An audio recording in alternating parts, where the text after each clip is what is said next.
The knock came just after sunset. It wasn't loud, it wasn't angry, it was the kind of knock that carried hesitation in it, the kind that didn't want to be heard.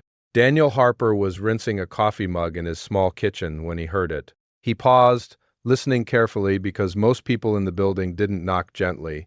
They either knocked like they were delivering bad news or like they were demanding something. This knock was neither. It was tired.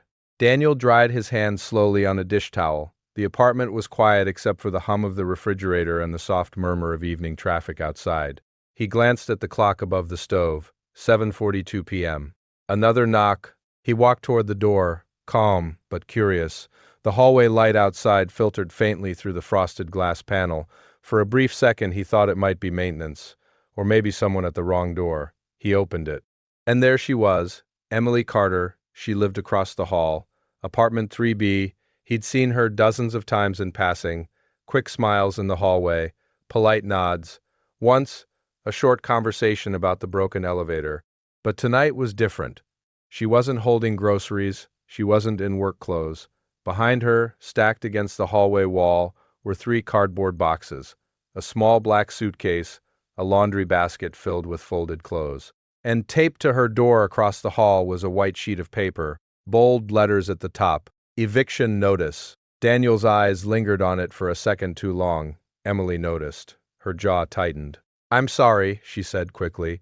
Her voice was steady but thin. "I didn't know who else to knock on."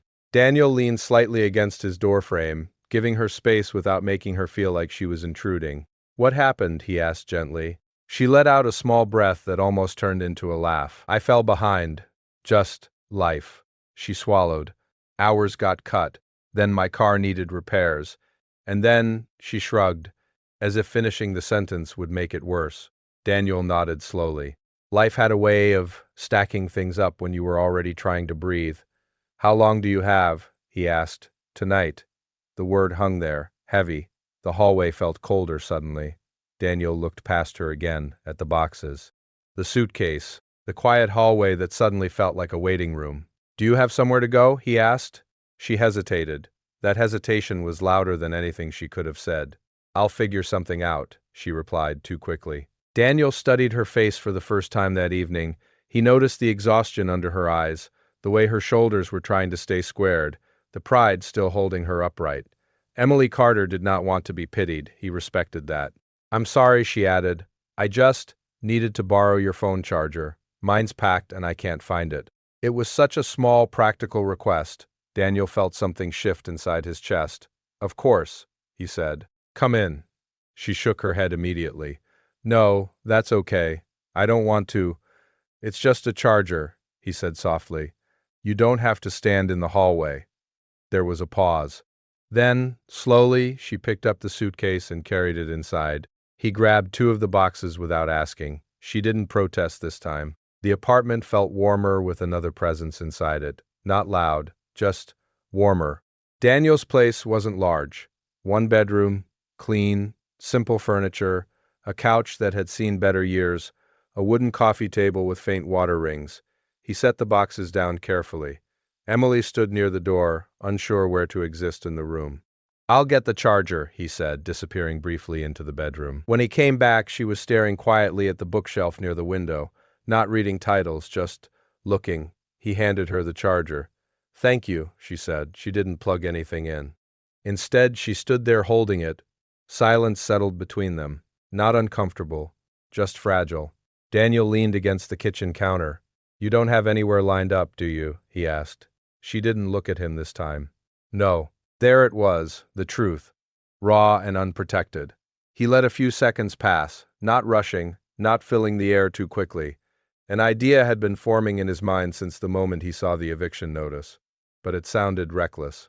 Too fast, too strange. Still, sometimes the right thing doesn't wait for perfect timing. "Move in with me," he said. The words came out steady, simple, no dramatic pause, no build-up. Emily blinked, then she actually laughed, a short, disbelieving sound. "That's not funny," she said. "I'm not joking." She looked at him now, really looked at him. There was confusion in her expression. And something else. A small flicker of offense. "You barely know me. I know you return your shopping cart instead of leaving it in the parking lot, he replied calmly. I know you helped Mrs. Donnelly carry her groceries up 3 flights of stairs last month, and I know you leave for work at 6:15 every morning, which means you're responsible. Her lips parted slightly. You noticed that? It's a small building, he said with a shrug. You notice things. She crossed her arms. This is pity. No. Yes, it is. Daniel shook his head gently. It's space, he said. I have it. You need it. That's all. Emily's jaw tightened again. I don't want charity. It's not charity, he said. You'd help with utilities, groceries. It's temporary, until you're back on your feet. She stared at him for a long moment. You don't even know if I'm crazy, she said. He gave a small, almost amused smile. I don't think crazy people worry this much about being a burden. The corner of her mouth twitched despite herself. But then she looked away again. This is a bad idea. Probably, he admitted. Most decent things are a little inconvenient. Silence. The refrigerator hummed softly behind them. Outside, a car passed. She walked toward the window and looked out into the parking lot. Her car wasn't there. He noticed that too. You sold it? He asked quietly. She nodded. To cover last month. And it still wasn't enough. She shook her head. Her shoulders slumped for the first time since she'd walked in. Daniel spoke gently. You don't have to decide right now. But you don't have until tomorrow to find a miracle. That landed. She closed her eyes briefly. When she opened them again, they looked tired. Why? She asked. It wasn't suspicion now. It was genuine confusion. Daniel took a slow breath. Because once, he said, someone did it for me. She turned fully toward him. He hadn't planned to say that, but it felt honest. I lost my job 3 years ago, he continued. I thought I'd bounce back fast. I didn't. Savings went quicker than I expected. Rent didn't wait. He paused. I was embarrassed. Angry. Mostly at myself. Emily didn't interrupt. I had a friend who let me crash on his couch. No speeches, no lectures. Just space. He shrugged lightly. Changed everything. The room felt quieter now. Softer. Emily looked at the boxes he'd carried inside, then at the suitcase near the door, then back at him. You'd give up your privacy, she said. It's overrated. You'd trust someone you barely know. I trust patterns, he replied. You don't slam doors. You say thank you to the mailman, and you look people in the eye. A faint smile touched her lips again, but it didn't last. I can't afford much. You can afford effort, he said. That's enough. The words hung there, and something inside her finally gave way. Not pride, not completely, but resistance. Slowly, she nodded. Temporary, she said. Temporary, he agreed. And we set rules. Absolutely. And if it gets weird, we talk about it. Another pause. She let out a breath she'd been holding for hours. Okay. The word was barely above a whisper, but it changed everything. They carried the rest of her boxes inside together. The hallway looked emptier now.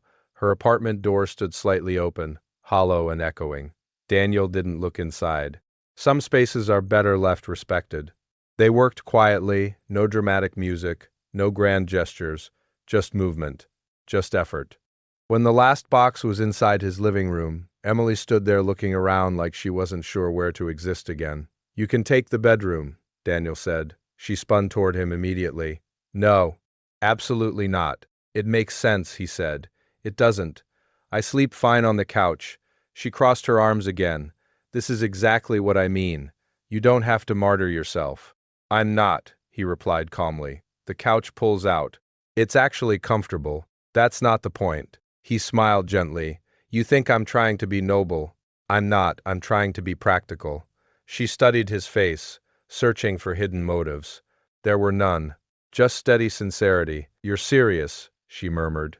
Very. Another silence. Then she gave a small, defeated shake of her head. This is insane. Probably, he said again. But there was warmth in the word this time. Later that night, after they'd agreed on basic rules, shared expenses, boundaries, privacy, Emily stood in what was now temporarily her bedroom. The walls were plain, the bed neatly made, the lamp casting a soft yellow glow. She ran her hand slowly over the dresser. This wasn't her space, but it was safe, and safety at that moment felt like luxury. Across the apartment, Daniel unfolded the couch and laid out a blanket. He turned off the main lights, leaving only the soft glow of a lamp near the window. The apartment felt different now. Not louder, just less empty. As he lay down, staring at the ceiling, he wondered if he had just made a complicated mistake. He didn't know her story fully. He didn't know what tomorrow would bring. But he knew what it felt like to stand in a hallway with nowhere to go. And tonight, she wouldn't have to. In the bedroom, Emily sat on the edge of the bed for a long time.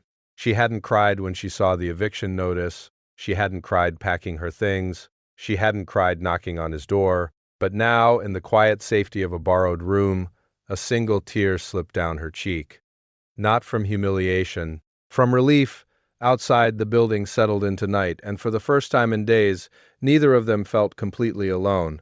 The first morning felt unfamiliar, not uncomfortable, just different. Daniel woke before his alarm as he usually did. The faint gray light of early morning filtered through the living room blinds. For a brief second he forgot. Then he heard it. A soft sound from the hallway. A door opening carefully. Footsteps. He stayed still. Emily moved quietly, as if afraid of disturbing something fragile. The kitchen cabinet opened. A mug touched the counter with a gentle clink. The coffee maker hummed. He almost smiled. She was trying not to exist too loudly. After a moment, he sat up and stretched. The couch had, in fact, been comfortable. He folded the blanket neatly and stepped into the hallway. She stood by the kitchen counter in a borrowed gray sweatshirt he'd left draped over a chair the night before. Her hair was pulled into a loose knot. There was something softer about her, without the tight expression she'd worn the previous evening. "Morning?" she said, surprised. "Morning." She gestured toward the coffee maker. "I wasn't sure how strong you make it." "Strong enough to question my life choices," he replied. A faint smile appeared. "I went medium. That's safe." Silence followed, but it wasn't sharp. It felt tentative, like two people walking across thin ice, testing the surface. She handed him a mug. Their fingers brushed briefly. Both noticed. Both pretended not to. "Thank you," he said. She nodded. "I'll start looking today," she said quickly, almost like a reminder to herself. "For work, extra shifts, maybe something remote." "There's no rush," he replied. "There is," she said softly. He didn't argue. Pride has its own schedule. The day unfolded quietly. Daniel left for work mid-morning. He worked at a small architecture firm downtown. It wasn't glamorous, but it was steady. Before leaving, he paused near the door. "There's spare towels in the hall closet," he said, "and help yourself to anything in the fridge." She nodded. "Thank you, again." He hesitated for just a second. "You don't have to say that every time." "I do," she said gently. He left it there. When the door closed behind him, the apartment felt different for Emily. Still safe, but echoing slightly, she stood in the living room and looked around. The couch folded neatly, the bookshelf, the framed photographs near the hallway. She stepped closer to those. One showed Daniel and an older man sitting on a dock, fishing rods resting against their shoulders. Another was of a golden retriever, tongue out, joyful. She studied Daniel's smile in the pictures. It was easier there, less guarded. She moved away, giving the space its respect. Then she unpacked. Not everything, just enough to feel anchored. She placed her toothbrush next to his in the bathroom, lined her shoes neatly near the door, folded her clothes carefully into the dresser. Temporary, she reminded herself, but temporary doesn't have to feel borrowed. Daniel returned that evening with groceries. He wasn't sure what she liked to eat, so he chose neutral things: pasta, vegetables, chicken, bread. When he walked in, he smelled something warm: garlic. He blinked. The kitchen light glowed softly. Emily stood at the stove, stirring something slowly. "You didn't have to," he began. "I know," she said, not turning around, "but I needed to." He set the grocery bag down. "That smells good." "It's just pasta," she said. "It smells better than just pasta." She glanced over her shoulder. "There's salad, too." He noticed then the apartment felt lived in. Her suitcase was tucked neatly away. The bedroom door open. The tension of last night replaced with something steadier. They ate at the small kitchen table. No television, no phones. Just conversation that started simple. Work, the building, Mrs. Donnelly's cat. At one point he asked, What did you do before your hours were cut? I was managing the front desk at a physical therapy clinic, she replied. It was stable until insurance contracts changed, and they downsized. I thought I'd be fine. I always am. The last words carried a trace of frustration. With help, he said gently. She looked up at him. Sometimes, she admitted, there was no shame in her voice this time, just truth. Days passed. Not dramatically, not romantically, just steadily. They developed small rhythms. She made coffee in the mornings, he washed dishes at night. They left notes on the sea. Counter if one of them would be home late. Boundaries were respected. The bedroom door remained closed when needed. The couch became familiar. But something else began to shift. Not attraction. Not yet. Comfort. One evening, the power flickered during a thunderstorm. The lights blinked off. The apartment fell into darkness. Emily froze, not because of the dark, because of the thunder.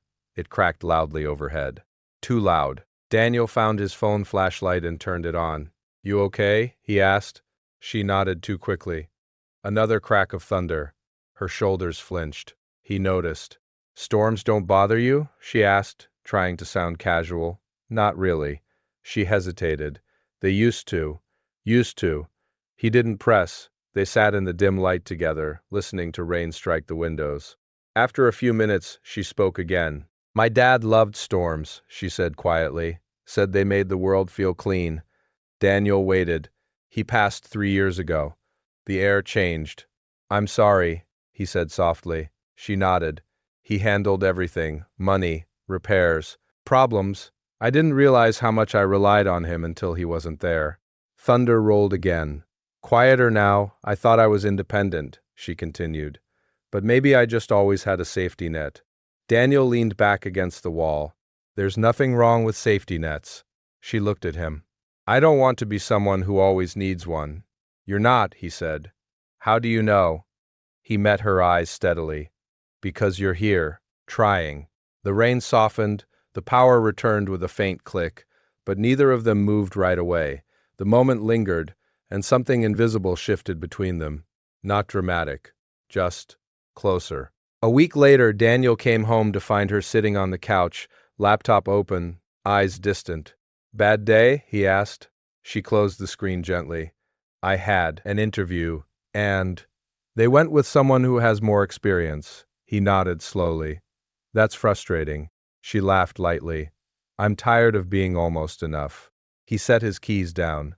Almost enough still means enough, he said. She shook her head. It doesn't feel like it. He walked into the kitchen and poured 2 glasses of water, handed one to her. Sit with me, he said. They sat at the small table. Do you know what I noticed? He continued. What? You haven't once complained about your situation. Not really. She frowned slightly. That's not something to be proud of. No, he said. But it means you're focused forward. She stared at the table. I don't want this to define me. It won't. She looked up again. You sound very sure. I am. Why? He paused. Because he believed in her. Because she tried. Because she never left a mess behind. Because she paid for half the groceries even when he told her not to. Because she said thank you but less often now. Because she was starting to feel like more than a temporary guest. He didn't say all that. Instead, he said, because I've seen what giving up looks like, and this isn't it. Her expression softened. You're very calm, she said. On the outside. And inside? He smiled faintly. Still under construction. She let out a quiet laugh, and the heaviness of the day lifted just a little. That night, after she went to bed, Daniel stayed awake longer than usual. The couch wasn't uncomfortable. But his thoughts were, he hadn't planned on caring. Not like this. This arrangement had been practical, temporary, kind. But lately he found himself listening for her footsteps, wondering how her interviews went, noticing when she seemed tired. It wasn't obligation, it wasn't rescue, it was something quieter. He didn't name it. Some things grow better with UT labels. The following Saturday, Emily came home with a different energy. Not exhausted, not defeated. Hopeful. I have a second interview, she said before he could even ask. That's great, he replied. It's part-time for now. But full benefits after 90 days. When? Monday. He smiled. I had a feeling. She raised an eyebrow. You did not. I did, he insisted lightly. She laughed. The sound felt easy. Real. And for the first time since she moved in, she didn't look like someone passing through. She looked like someone rebuilding. That evening, they cooked together. Not out of necessity. Out of choice. Their shoulders brushed occasionally. Hands reached for the same utensil. Neither pulled away too quickly. At one point she paused. I was wrong, she said quietly. About this being a bad idea. He studied her face. And now? She met his eyes. I think it might have been the best one I didn't want to make. He didn't respond immediately, because the truth of that settled deep, and in the quiet space between them, something unspoken but understood began to take root. Not rushed, not dramatic, just steady, like the beginning of trust. That night, as Daniel unfolded the couch again, he realized something. The apartment no longer felt like his.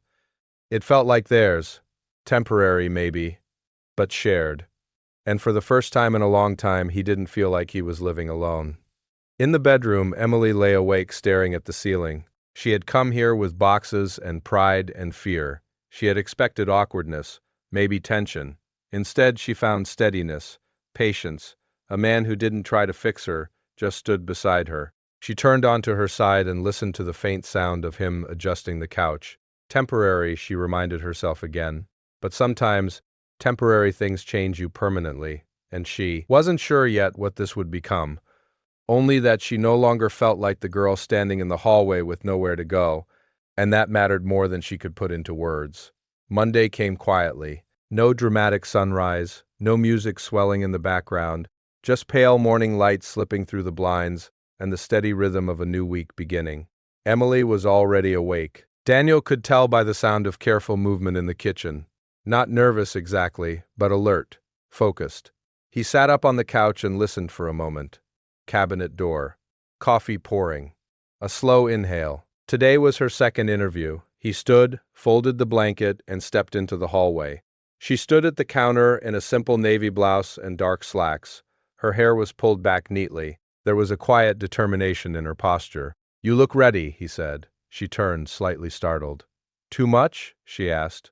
Not enough, he replied. You should intimidate them. She smiled faintly, but her fingers were gripping the coffee mug tighter than usual. He noticed. You're going to do well, he said gently. You don't know that. I know effort, he answered, and I know how you show up. Her expression softened just a little. I keep thinking, she admitted, what if they ask why I left my last job? You tell them the truth, he said. Insurance changes, hours cut, you adapted. And if they think I'm unstable? He stepped closer, but not too close. Anyone who thinks surviving makes you unstable isn't someone you want to work for.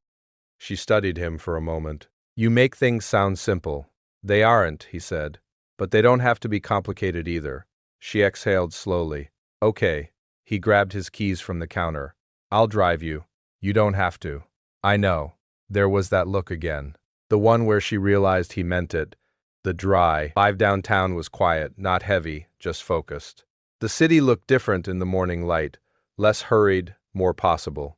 When they pulled into the small parking lot outside the clinic, she hesitated before opening the door. Daniel turned slightly toward her. Whatever happens, he said calmly, it doesn't change who you are. She nodded. Thank you for believing that. He gave a small smile. Go show them. She stepped out of the car. He watched her walk toward the building entrance. Her steps were steady. She didn't look back. He felt oddly proud, and he wasn't sure when that feeling had become so natural. The day stretched longer than usual. Daniel tried to focus on drafting floor plans at work, but his thoughts drifted. He wasn't worried. Not exactly. He just wanted her to win, not because she owed him anything, but because she deserved momentum again. Around 3 in the afternoon, his phone buzzed. A text. Emily, can we get takeout tonight? He smiled. That felt promising. Daniel, celebration or consolation? There was a pause. Then, celebration. He leaned back in his chair and let out a quiet breath. She was standing in the kitchen when he walked in that evening, not pacing, not tense, just glowing in a quiet way. Well, he asked. She tried to keep a straight face. Failed. I got it. He didn't shout, didn't clap. He just stepped forward and wrapped her in a hug. It happened naturally. Neither of them planned it. For a second she froze in surprise. Then she hugged him back, tightly. It wasn't romantic, it was relief. It was shared victory. It was gratitude without words. When they pulled away, she blinked quickly. They said I handled the questions with composure, she said. They liked that I didn't blame anyone for what happened. They're smart, he replied. She laughed. It's part-time for now, but full-time in 3 months if everything goes well. It will. You sound very confident. I am. She looked at him carefully. Why do you always sound so sure about me? He paused. Because you never stopped trying. Because you didn't let the hallway define you. Because you showed up. Instead, he said simply, because you show up. She didn't argue. They ordered Thai food and ate on the couch that night. No table, no formalities. Just paper containers and quiet happiness. At one point, she set her fork down. I'll start paying you more next month, she said. You already help. Not enough. Enough, he corrected gently. She looked at him steadily. I don't want this to feel uneven. It doesn't. It does to me. He nodded. I understand that. There was a pause. Emily, he said softly, you're not a project, and you're not a burden. You're a roommate. The word lingered. Roommate. Not guest. Not obligation. Something equal. Her eyes softened. Okay, she said. And for the first time it sounded like she believed it.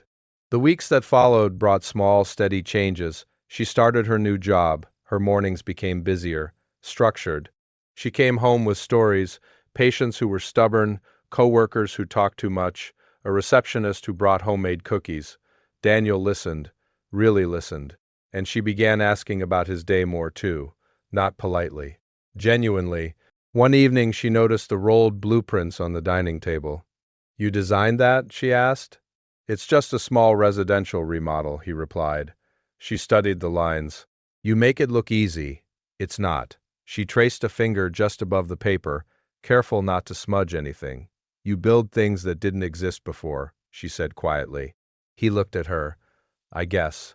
That's kind of amazing. He wasn't used to someone saying that. He wasn't used to being seen that way. Thank you, he said. It sounded different coming from her, more personal. But comfort has a strange way of revealing hidden edges. One Friday night, Daniel came home later than usual. Work had run long. He walked in expecting the soft glow of the kitchen light. Instead, the apartment was dark, except for the bedroom. The door was closed. He frowned slightly. She usually left a note if she'd be out. He set his keys down quietly. Just as he reached for a glass of water, the bedroom door opened. Emily stepped out. She looked surprised to see him. Oh, she said. You're home. Yeah. Everything okay? She hesitated. Yeah, just tired. Something in her tone felt distant, not cold, just withdrawn. He nodded slowly. Long week. Yeah. She moved toward the kitchen, keeping space between them. He felt it. The shift. Subtle, but real. Later that night, as he unfolded the couch, he wondered if he had imagined the distance. But the next morning confirmed it. She was quieter, more contained, not unhappy, just guarded again. He didn't push. He remembered how much she valued independence, but the space between them felt wider than it had in weeks. Sunday afternoon, he found her sitting at the small kitchen table with an envelope in front of her, unopened. She stared at it like it might explode. Bad news? He asked gently. She startled slightly. It's from the old landlord. He sat across from her. Do you want me here while you open it? She hesitated, then nodded. Her fingers trembled slightly as she tore the envelope. She read silently, her expression shifted. Confusion, then anger, then something heavier. What? He asked quietly. They're charging me for damages. Her voice tightened. $300 for repainting. I didn't damage anything. He leaned forward. Can you dispute it? They're saying if I don't pay, they'll send it to collections. Her shoulders sagged. I don't have $300 extra. He didn't hesitate. I'll cover it. Her head snapped up. No, Emily, no. He kept his tone steady. It's temporary, like everything else. That's exactly what I don't want, she said, voice rising slightly. I don't want to keep owing you. You're not owing me. It feels like I am. Silence filled the kitchen, thicker this time. He chose his words carefully. Why does help feel like debt to you? Because it had before, because her father had always solved things, and she never learned how to stand alone, because depending on someone meant risking losing them. She didn't say all that. Instead, she said quietly, because if I can't handle my own problems, then who am I? Daniel leaned back slightly. You're someone going through a rough season. That sounds temporary. It is. What if it's not? He held her gaze. Then we adjust. The word landed softly. We. She looked away. You shouldn't have to adjust for me. I want to. That stilled her, not because it was dramatic, but because it was simple, honest. She looked back at him. You barely know me. He almost smiled. I know enough. A tear slipped down her cheek before she could stop it. Not from weakness, from exhaustion. I'm so tired of almost drowning, she whispered. He reached across the table and gently took her hand. Not forcefully, just steady. You're not drowning, he said quietly. You're swimming. And sometimes swimmers need a dock to hold on to. She let out a shaky breath. For a moment, she didn't pull her hand away. Then, slowly, she squeezed his fingers. Just once. That night, neither of them slept quickly. The air felt charged. Not tense. Just aware. The arrangement was no longer just practical. It carried weight now, emotion, connection. And with that came risk. Daniel stared at the ceiling. He hadn't planned on this becoming complicated. But feelings don't ask permission. In the bedroom, Emily lay awake with the envelope on her nightstand. $300, a small number, a large symbol. She wasn't afraid of the money.